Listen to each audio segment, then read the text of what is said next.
Be dispensed with. Without objection, the senator is recognized. I'm here today to talk about the escalating aggression by Russia against Ukraine, an ally and a sovereign country whose territorial integrity is once again under attack. In our generation, this is where the fight for freedom is being held. This is where it's being waged. And it's going to affect not just Ukraine and Eastern Europe, but countries all over the world, depending on the outcome. Today, I'm going to address what I think the appropriate role is for us as Americans, what more we can do to help avoid what could become an international disaster and a humanitarian crisis. Russia is the aggressor here, having invaded Ukraine twice in the past 8 years, illegally annexing Crimea, inserting troops and offensive military weaponry into the Donbas region of Ukraine, initiating cyber attacks against public and private entities in Ukraine, and using disinformation to try to destabilize the democratically elected government in Ukraine.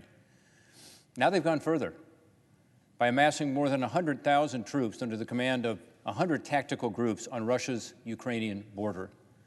This Russian deployment includes rockets and tanks and artillery and is no longer just on the eastern border of Ukraine, but it's now across the borders, including the northern border, where Russian combat troops and heavy equipment have gone into Belarus, and on the Belarus-Ukrainian border, a Russian presence is being felt. It's also in Crimea and in the Black Sea area, where Russia has taken advantage of their illegal annexation to move troops into those areas close to Ukraine. Let me give you a little history about how we got here. 8 years ago, the people of Ukraine made a clear choice. They stood up to a Russian-backed corrupt government in 2014 and made a conscious decision to turn to the West, to the European Union, to us, the United States of America.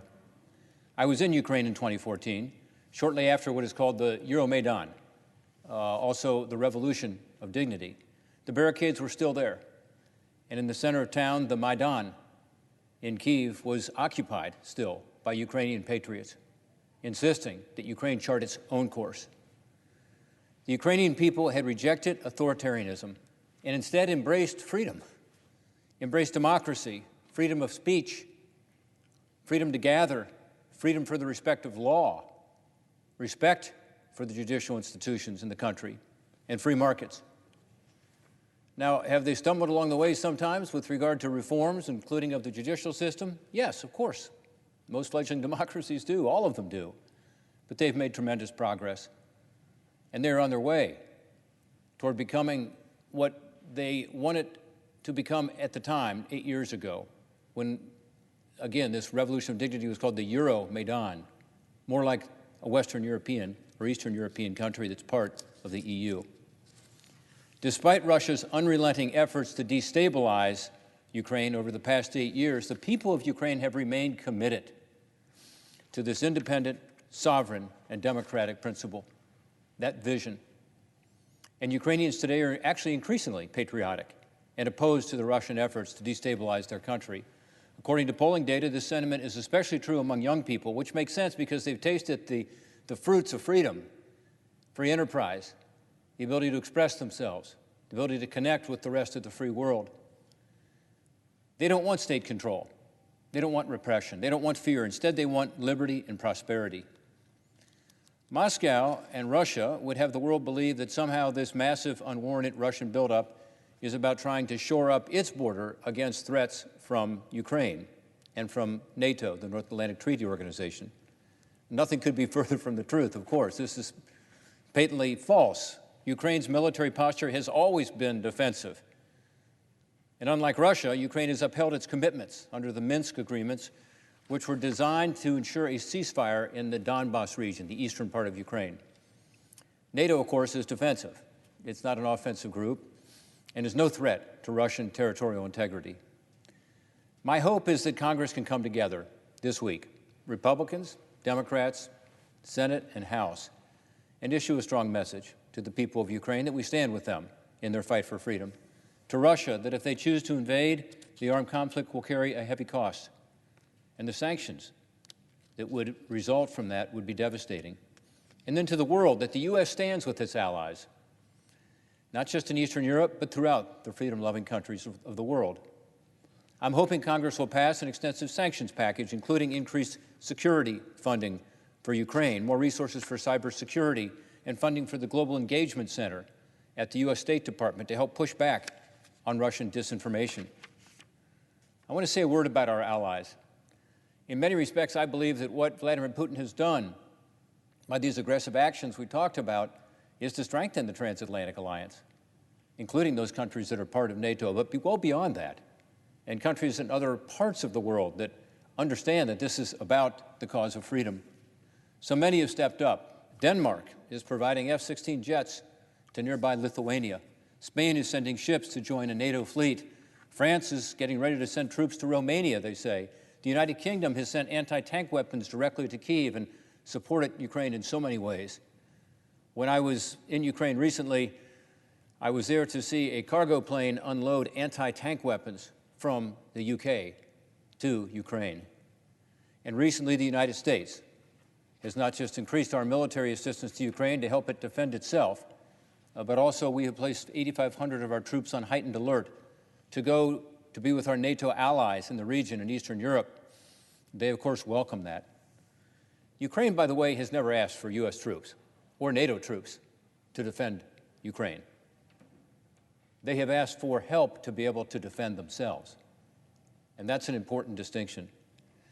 On the Russian pipeline to Europe called Nord Stream, I think it was a bad idea before all this started. I think it's even a worse idea now. Russia provides Germany with roughly a third of their natural gas supply already, a dependency that will increase substantially with the activation of the Nord Stream 2 pipeline. Let's not forget that this multi-billion-dollar pipeline is one that this body, the United States Senate, chose not to impose sanctions on just a few weeks ago, after we had already done so once before on a bipartisan basis. And I will say the vote last week was not 60 votes, but it was a majority of this body voting to impose sanctions. Because again, the Nord Stream 2 pipeline is a bad idea in terms of the dependency of Europe on Russia. Once the pipeline is complete, it'll supply a lot of Russian gas to Germany, the rest of Europe, and Russia will use it as a political weapon. We've seen this. This is no surprise that they would do it. They did it in Moldova. Of course, they've done it in Ukraine.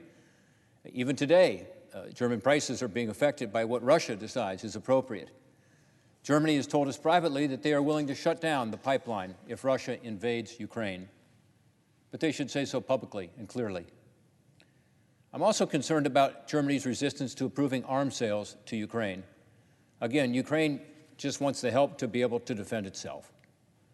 A great example of this are some artillery pieces that were made in East Germany decades ago.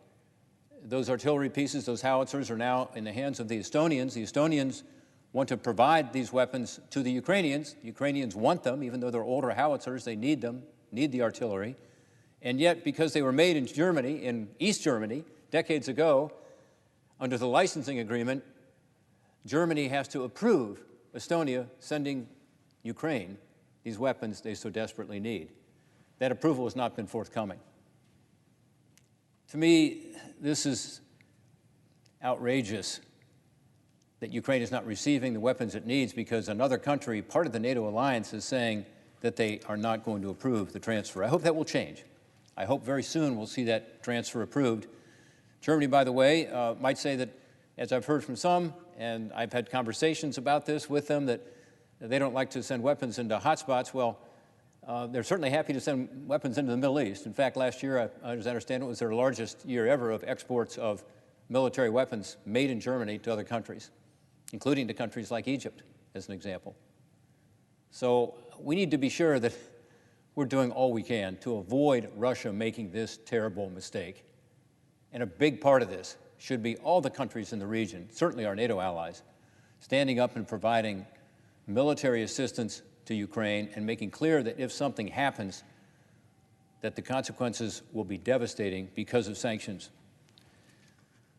The cause of freedom in Eastern Europe is at stake here, but so is really the stability of all of Europe.